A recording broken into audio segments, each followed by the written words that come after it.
नमस्कार, न्यूज मराठी 24/7च्या बातम्या गावाकडच्या मध्ये आपल्या सगळ्यांचं स्वागत। पाहूया गावाकडील काही महत्त्वाच्या बातम्या। अनुसूचित जातीच्या आरक्षणाचं उपवर्गीकरण करण्याचं शासनाच्या विचाराधीन आहे। उपवर्गीकरणासंदर्भात न्यायमूर्ती अनंत बदर यांच्या अध्यक्षतेखालील समितीने याबाबतचा अहवाल देखील मुख्यमंत्री देवेंद्र फडणवीस यांना सादर केलाय। हा अहवाल सार्वजनिक न करताच त्यावर सूचना आणि हरकती मागवण्यात आल्यात। 50,000 नागरिक संघटनांनी या उपवर्गीकरणाबाबत सूचना आणि आक्षेप नोंदवले। मातंग समाजाकडून उपवर्गीकरणाचं जोरकसपणे समर्थन करण्यात येते, तर महार चर्मकार समाजाचा विरोध आहे। अनुसूचित जाती आरक्षण वर्गीकरण विरोधात बुलढाण्यात जिल्हास्तरीय विराट मोर्चा काढण्यात आला। या मोर्चामध्ये आनंदराज आंबेडकर, चंद्रकांत हंडोरे, जोगेंद्र कवाडे, दीपक केदारे, आमदार सिद्धार्थ खरात यांच्यासह दलित चळवळीतील प्रमुख नेते आणि हजारो नागरिक सहभागी झाले होते। अनुसूचित जातीमध्ये समाविष्ट असलेल्या 58 जातीतील तरुण तरुणी आणि महिलांचीही संख्या लक्षणीय होती। आरक्षणाची प्रक्रिया थांबवून न्यायमूर्ती अनंत बदर समितीचा अहवाल सार्वजनिक करण्यात यावा, या मागणीकडे प्रामुख्याने सरकारचं लक्ष वेधण्यात आले। मागण्या मंजूर न झाल्यास हिवाळी अधिवेशन दरम्यान विधान भवनाला घेराव घालण्याचा इशारा आनंदराज आंबेडकर यांनी दिलाय। पद्धतीने सरकार हे उपवर्गीकरणाचा घाट घालू पाहत आहे आणि त्यामध्ये या सरकारने या अनुसूचित जातीच्या लोकांच्या विरुद्ध जाऊन हा जो इथे जे काही आपलं मोठं कोर्ट आहे त्या कोर्टाच्या वतीनं आमचे हे म्हणतात की सुप्रीम कोर्टाने आदेश दिलाय, पण सुप्रीम कोर्टाने आदेश हा ऐच्छिक दिलेला आहे आणि तो जबरदस्तीने करू नये असं म्हटलेलं आहे, कुठच्याही राजकीय फायद्यासाठी करू नये असं म्हटलेलं आहे। तरी सुद्धा सरकार महाराष्ट्रात हे करू पाहत आहे आणि त्याच्या विरोधामध्ये एवढ्या मोठ्या संख्येने जनसमुदाय प्रत्येक जिल्ह्यामध्ये बाहेर पडतोय। तेव्हा माझं मुख्यमंत्र्यांना सांगणं आहे की तुम्ही विधानसभेमध्ये धंदात खोटं स्टेटमेंट केलं की आम्हाला सुप्रीम कोर्टाने सांगितलं, सुप्रीम कोर्टाने हे करणं ऐच्छिक ठेवलेलं आहे, परंतु तुम्ही विधानसभेत सुद्धा खोटं बोलताय आणि तुम्ही असं घाट घालताय। इथं असणाऱ्या आमदारांना भेट देत नाही। मी स्वतः भेट मुख्यमंत्र्यांनी मागितली, त्यांना भेट द्यायला तयार नाहीत। तुमचा जर अशाच पद्धतीचं वागणं असेल तर रस्त्यावरती आज संपूर्ण अनुसूचित जातीतल्या 58 जाती उतरल्याशिवाय राहणार नाहीत। आणि मग आपण पाहिलं जर लोक रस्त्यावर उतरली तर काय होतं, धर्मेंद्र प्रधानांचा राजीनामा आठवा।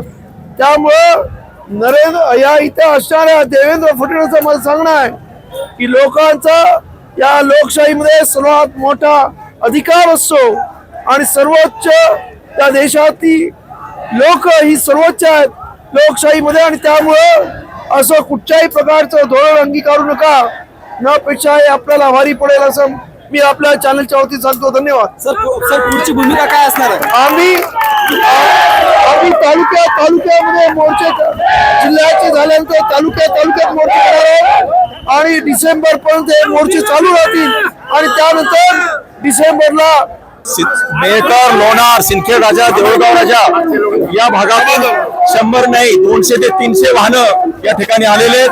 हजारोच्या संख्येनं हा जो जनसमुदाय बुलढाणा जिल्ह्यामध्ये पसरलेला आहे तो सरकारला विरोध करण्यासाठी मुख्यमंत्री फडणवीसांनी जो निर्णय घेतलेला आहे त्यांना परावृत्त करण्यासाठी सामाजिक ऐक्याचं दर्शन आज बुलढाणाकरांनी या ठिकाणी घडवलेलं आहे।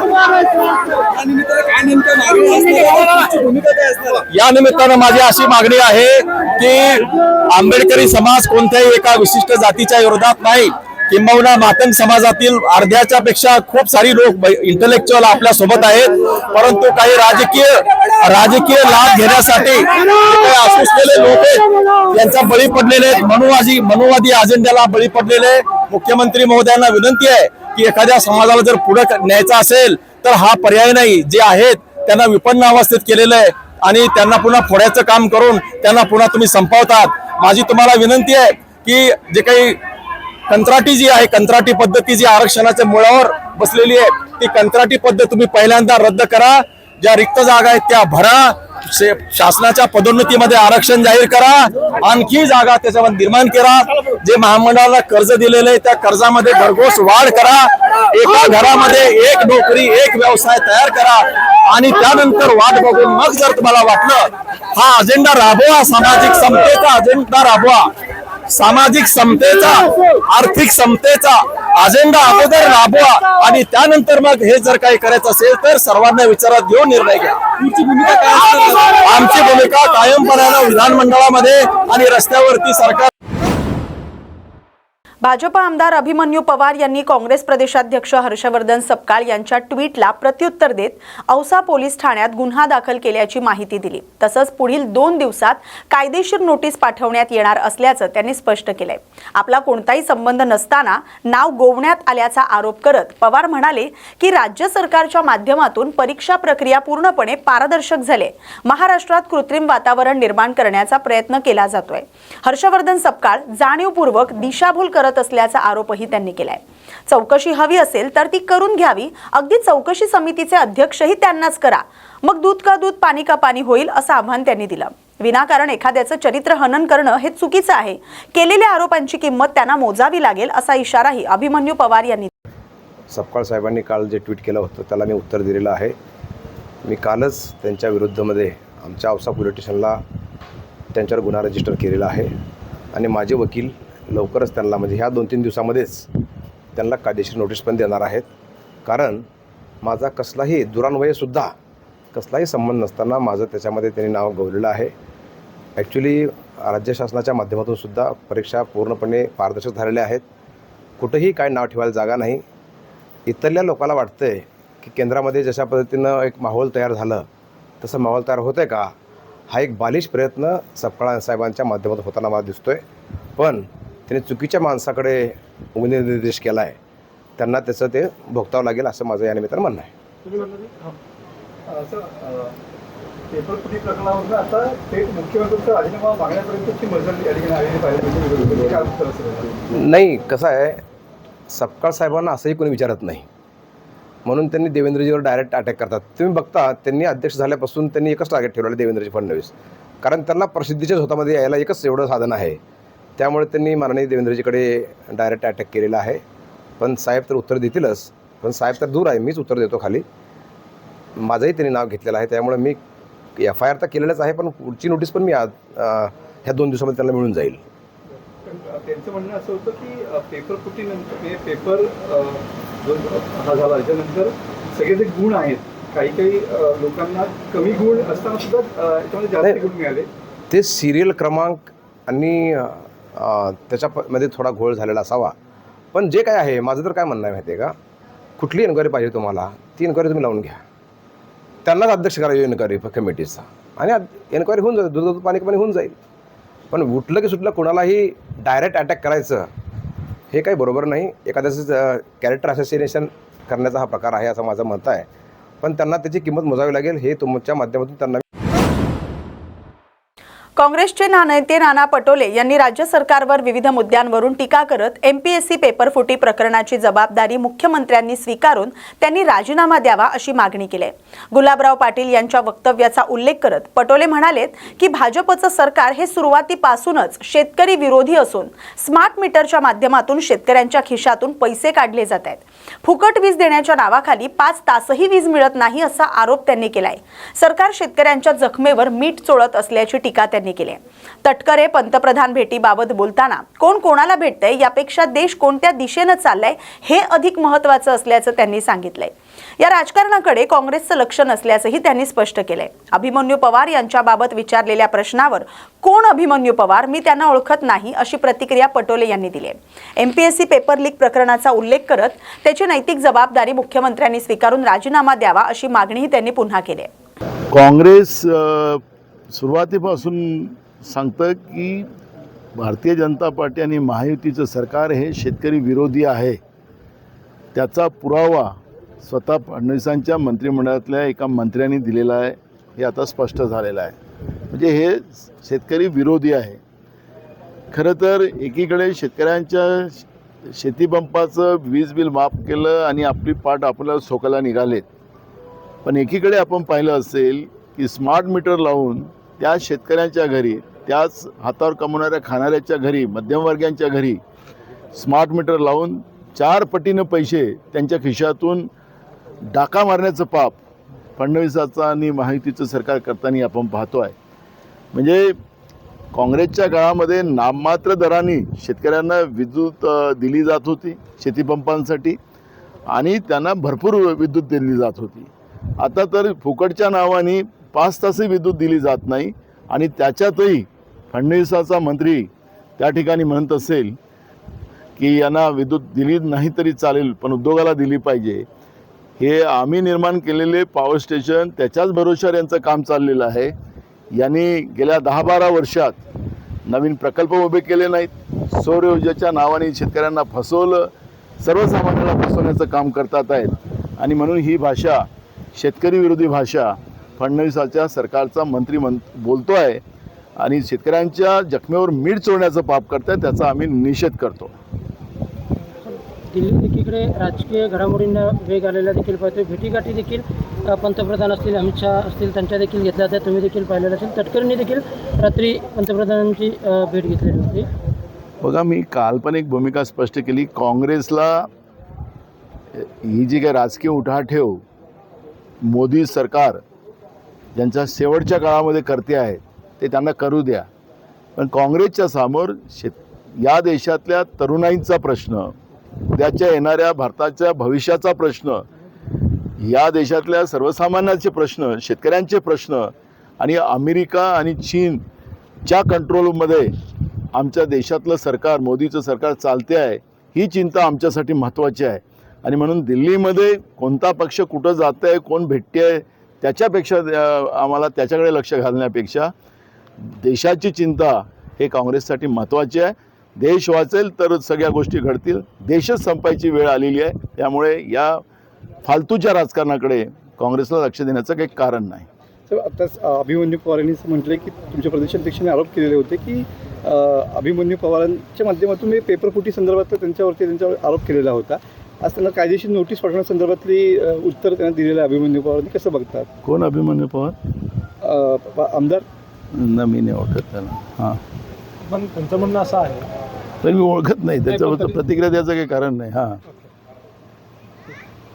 दुसरा असा मुद्दा की आता मुख्यमंत्र्यांचाच राजीनामा मागितला जातो आहे. त्या पद्धतीनं सध्या ऑडिओ क्लिप फिरतात काही. बघा, पेपर लीक होणं, MPSCचे पेपर लीक झालेत. जसं नीटच्या परीक्षा पेपरमध्ये पेपर लीक झाले, त्याच्यानंतर देशाच्या शिक्षण मंत्र्यांनी राजीनामा दिला. MPSC हे स्वायत्त संस्था आहे. त्याच्यावर नेमणूक जे काही पदाधिकारी असतात, अधिकारी असतात, त्याची नेमणूक करण्याचे अधिकार राज्याच्या मुख्यमंत्र्याला आहे. मुख्यमंत्र्यांनी नेमलेले लोक आहेत.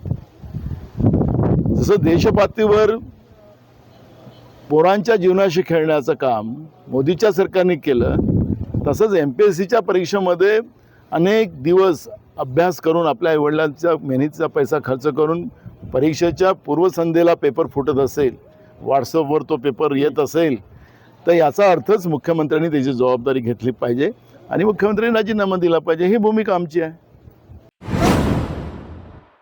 गुरुपौर्णिमेच्या निमित्तानं जगद्गुरू रामानंदाचार्य नरेंद्राचार्य महाराज यांच्या लेखणीतून साकारलेल्या सनातन पंथ शास्त्र या ग्रंथाचा प्रकाशन सोहळा रत्नागिरीतील नाणीजधाम या इथं उत्साहात पार पडला.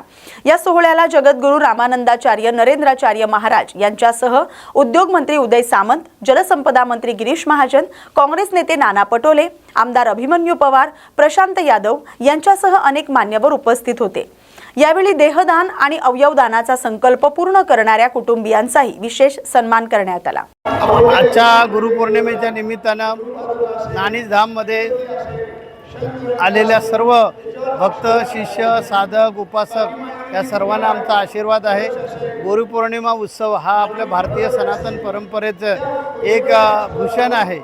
गुरूंच्या ठायी कृतज्ञता व्यक्त करण्यासाठी अनेक अंतरावरून किंवा दुरून दुरून लोक येत असतात. भारत देशातून आज वेगवेगळ्या राज्यातील आमचे जे अनुयायी आहेत, भक्तगण आहेत, साधक आहेत, शिष्य आहेत, ते या ठिकाणी आलेले आहेत. एवढा मुसळधार पाऊस आहे तरीसुद्धा त्याची तमा न बाळगता, वरून पाऊस पडतो आणि खाली पूजा चालू आहे, तरीसुद्धा त्याची तमा न बाळगता गुरूंवरची जी निष्ठा आहे, गुरूंवरचं प्रेम आहे, आमच्यावर त्यांचं नक्की प्रेम आहे आणि त्यामुळे आम्ही जे जे काही समाजाच्या सेवेसाठी वेगवेगळ्या प्रकारचे उपक्रम जे राबवतो त्या उपक्रमाला भरभरून जो प्रतिसाद मिळतो त्याचं कारणच आहे ह्या भक्तांचं प्रेम आहे. आणि तेच प्रेम पुन्हा देण्यासाठी आज गुरुपौर्णिमेच्या निमित्तानं ते इथे लाखोच्या संख्येनं आलेले आहेत. अगदी जम्मू काश्मीरपासून खाली केरळपर्यंत आणि इकडे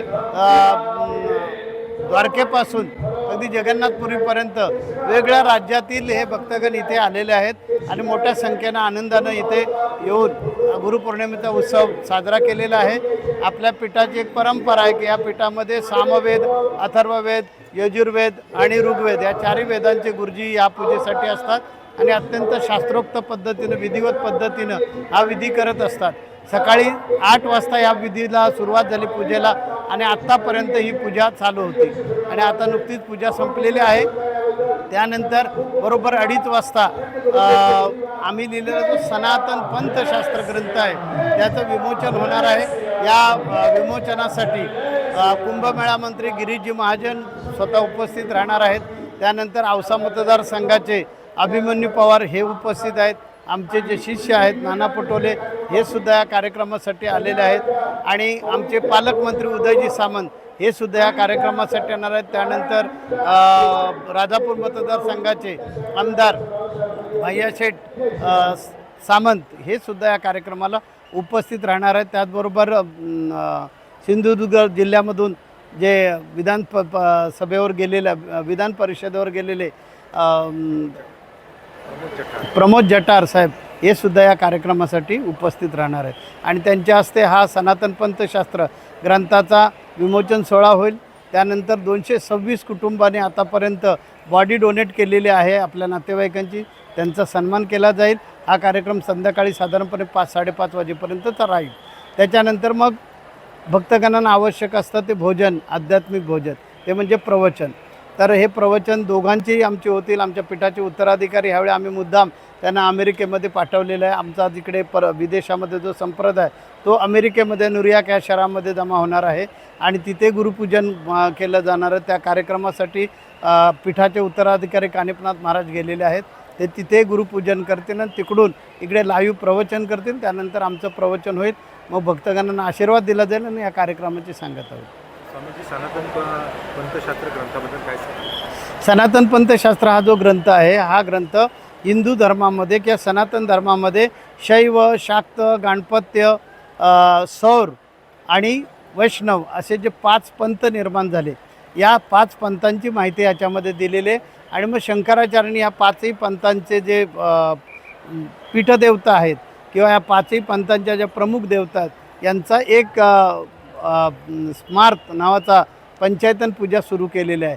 त्याच्याबद्दलची माहिती या ग्रंथामध्ये दिलेली आहे की अन्य धर्मामध्ये उदाहरणार्थ शिया सुनी किंवा आणखीन काही ख्रिश्चनांचा धर्म आहे, कॅथॉलिक, प्रोटेस्टंट, यांच्यामध्ये आपसामध्ये म्हणजे फारसं ते जेवढं हे पाहिजे असतं बंधुभाव पाहिजे असतो तेवढा दिसत नाही. परंतु आमच्या वैदिक सनातन धर्माचं हे वैशिष्ट्य आहे की शैव, वैष्णव, शाक्त, गणपत्य, सौरपंथीय हे सर्वजण एकत्र येतात. का तर आमची उपासना पद्धती एकमेकांच्या विरोधात नाही आणि तेच शंकराचार्यांनी, भगवान आद्य जगद्गुरू शंकराचार्यांनी तेच सांगितलं की पंचायतन पूजा ही पद्धती सुरू करून त्या पंचायतन पूजेतून सांगितलेलं आहे की हे 5ही पंथ जरी वेगवेगळ्या उपासना पद्धती वेगवेगळ्या असल्या तरी एकाच परमात्म्याचे ते उपासना करतात असा संदेश त्यांनी दिलेला आहे. आणि ती माहिती सनातनी लोकांना झाली पाहिजे हा आमचा उद्देश होता आणि त्यामुळे तो सनातन पंथशास्त्रातून मांडलेला आहे.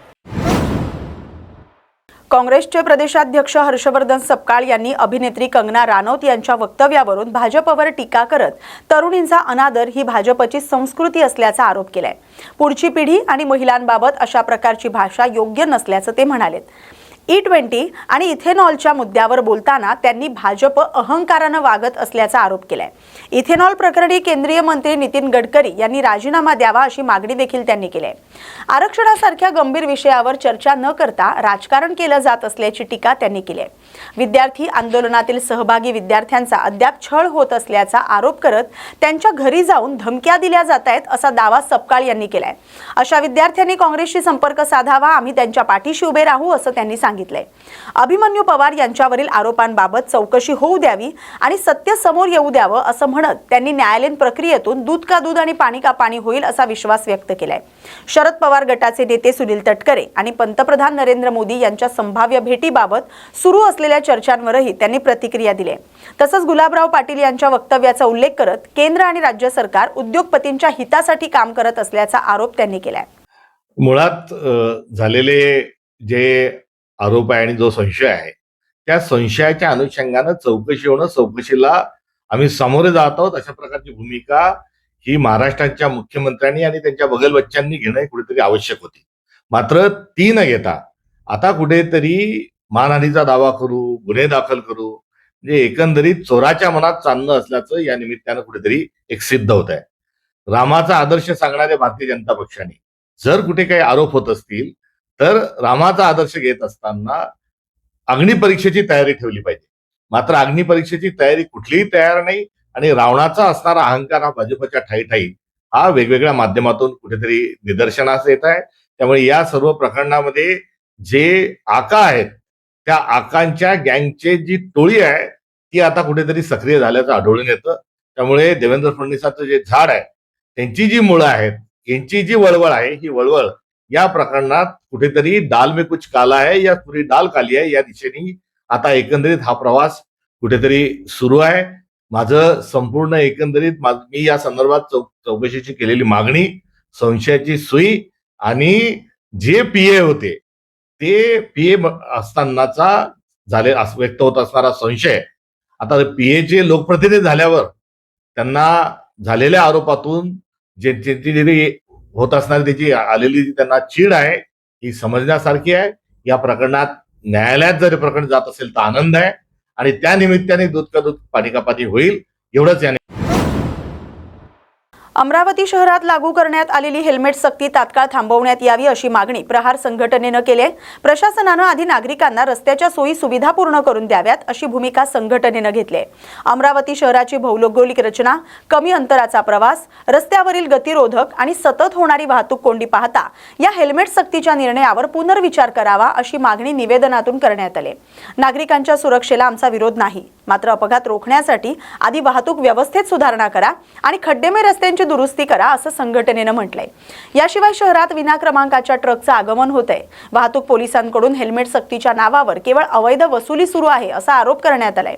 शहरातील प्रत्येक चौकात मिळणारी डुप्लिकेट हेल्मेटची विक्री तात्काळ थांबवावी आणि हेल्मेट सक्ती करायचीच असल्यास ती शहराच्या 5 किलोमीटर परिघाच्या बाहेर करावी अशी मागणी करण्यात आली। मागण्या पूर्ण न झाल्यास तीव्र आंदोलनाचा इशारा प्रहार संघटनेनं दिलाय। नमस्कार, मी गणेश मारोटकर। आज हेल्मेट सक्तीच्या विरोधात महानगर प्रमुख बंटीभाऊ रामटेके यांच्या नेतृत्वात प्रहार सामाजिक संघटनेने जिल्हाधिकारी कार्यालयावर एक आंदोलन केले। आंदोलन करण्याचे कारण असे की काल ज्या 2 निष्पक्ष ज्या महिलांचा दुर्दैवी अंत झाला त्यांनी हेल्मेट घातले होते परंतु तरी देखील त्यांचा अंत झाला। तसेच अमरावती शहरामध्ये नो एंट्री असताना मोठमोठे जड वाहने अमरावती शहरात येतेच कसे, कोणाच्या देवाणघेवाणीने हे वाहन अमरावती शहरात येते, यांची कुठली साठगाठ आहे हे सर्व तपासण्याची बाजू आहे। हेल्मेट सक्ती करण्याअगोदर अमरावती शहरातील जड वाहतूक, अवैध वसुली बंद करावी। हे हेल्मेट सक्ती लोकांच्या जीवासाठी आहे का फक्त खिसे गरम करण्यासाठी आहे हा संशोधनाचा विषय आहे। म्हणूनच आम्ही प्रहार सामाजिक संघटनेच्या वतीने आंदोलन केले, कारण अमरावती सिटी हे फक्त 5 किलोमीटरची सिटी आहे।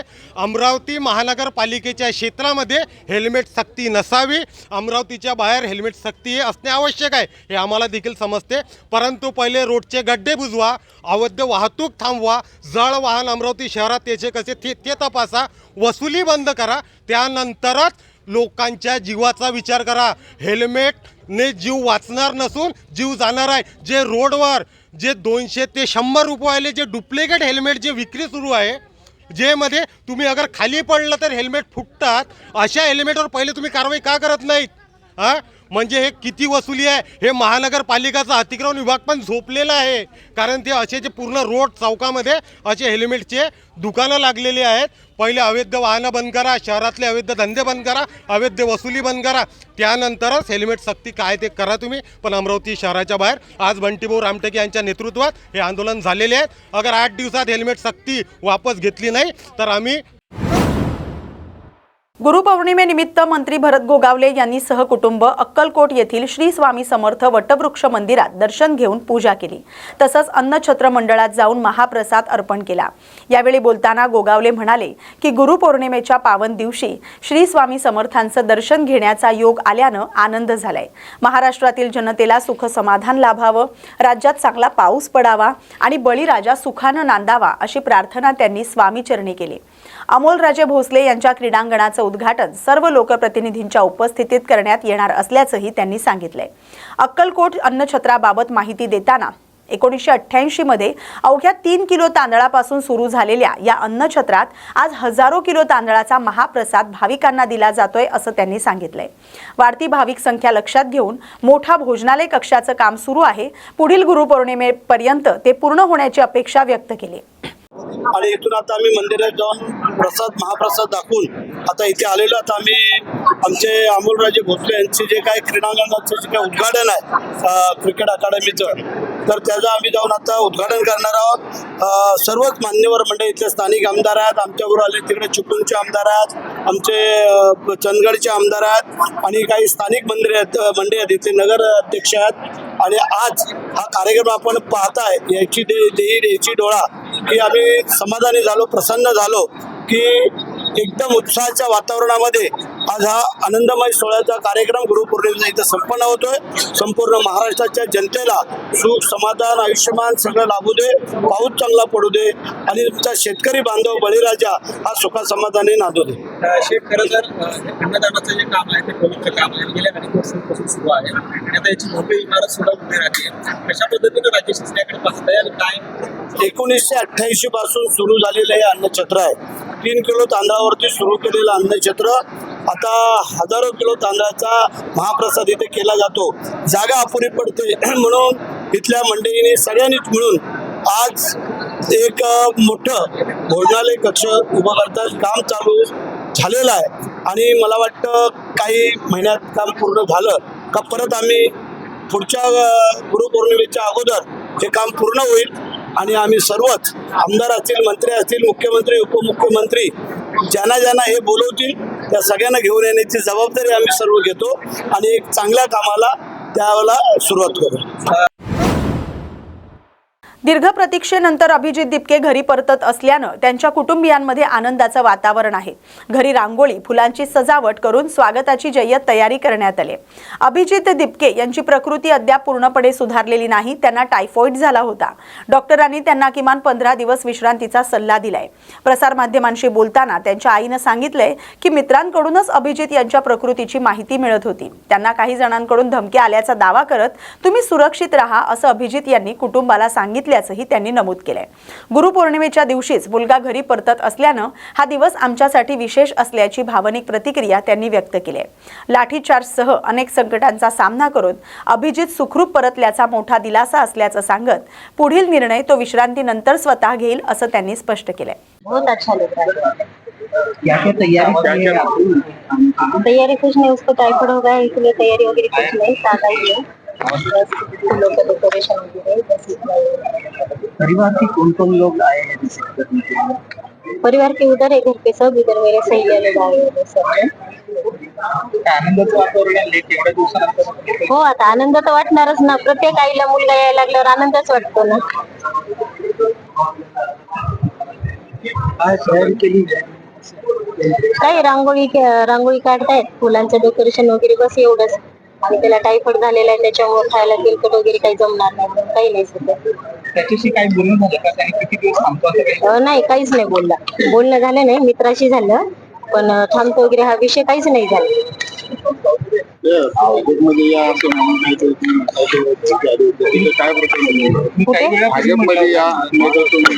नाही, ते आधीच होतं ना, ज्या वेळेस तो फॉरेनला होता तेव्हाच होतं ते, आताच नाही येते. त्यावेळेस कोणीतरी मुलगा होता वाटतं, त्याने रील करून पाठवली होती, तू जर भाजपमध्ये नाही आलं तर तुझ्या आई वडिलांना आम्ही मारून टाकू, अशी रील आलेली होती.